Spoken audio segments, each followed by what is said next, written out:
Welcome back to another episode with Jeff Brown, the bald guy. Today, we're diving into a topic that's on everyone's mind: how to build a retirement paycheck that not only lasts, but grows. If you're nearing retirement or even decades away, you'll want to stick around as Jeff breaks down the strategies to create reliable, sustainable income streams that will carry you through your golden years. Jeff, let's get started.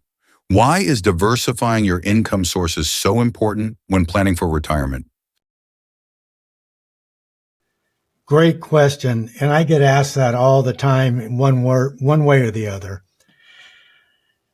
Depending solely on Social Security or your pension fund or whatever you have going for you, it just doesn't work for most people. And did you know that at 58, the average guy or woman has 100,000 in their 401k? That ain't going to cut it. So what I do is I put them in various things that make sense for them. What makes sense for George may not make sense for Sally. So you can be in 12%, 10%, 8%, whatever the percentage that they're getting now, or you can buy a note and make a minimum of 10%, or you can be in a number of other things, but you've got to plan and you've got to do it on purpose. If you don't, you're going to find yourself in deep trouble down the road. You've talked a lot about real estate. How exactly does it help someone build a retirement paycheck? Well, real estate can be very powerful. It can also be a hindrance depending on what your status is. And people really give me a funny look when I tell them that. But the bottom line is that I use what's going to produce the income about when you're going to retire. End of sentence.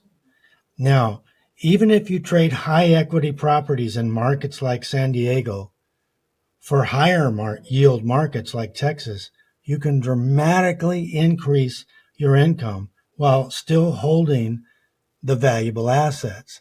You just have to know what you're doing and when to do it, and more importantly, when not to do it.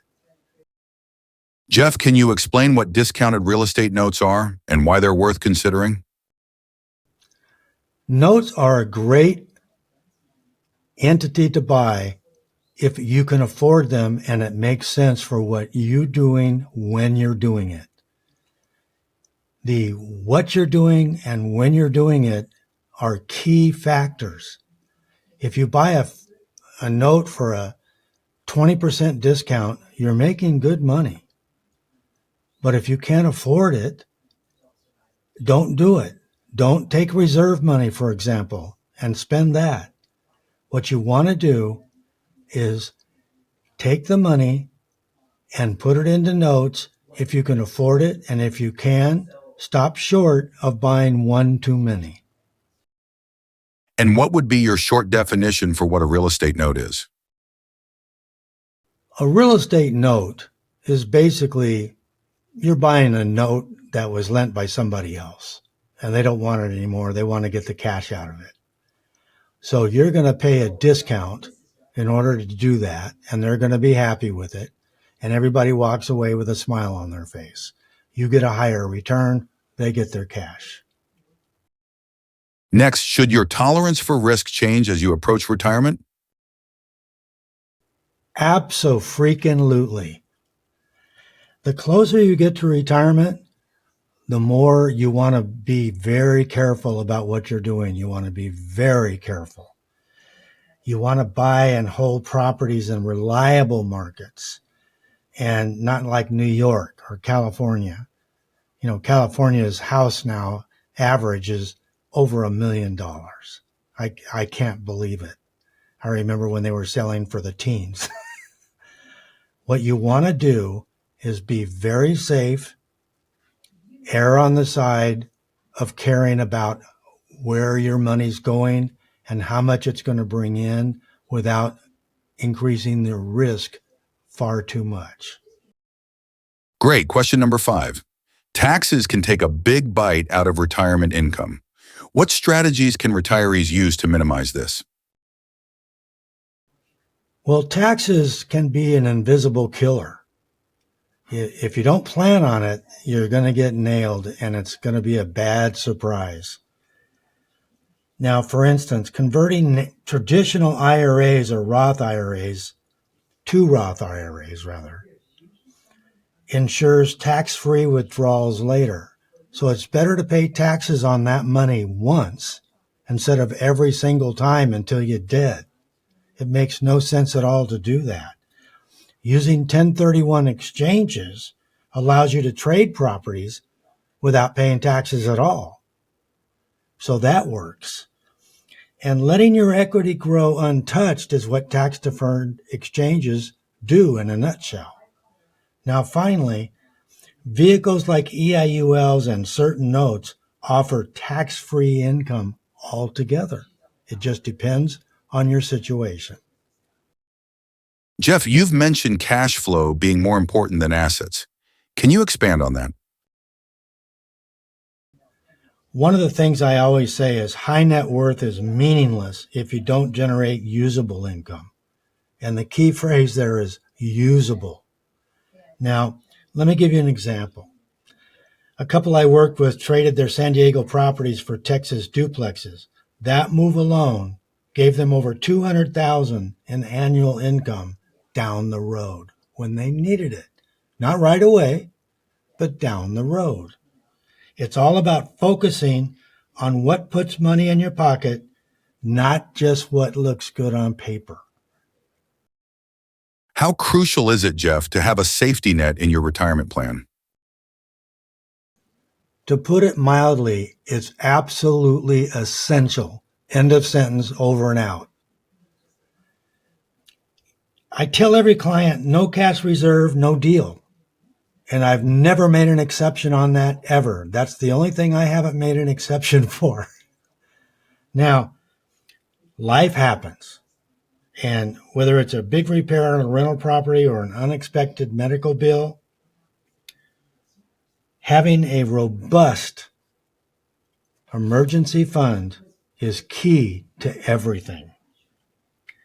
It keeps you from derailing your entire plan, and without it, you're just gambling your retirement away. Should retirement plans be set in stone, or do they need to evolve over time? Plans should absolutely evolve. Markets change, inflation rises, and personal needs shift.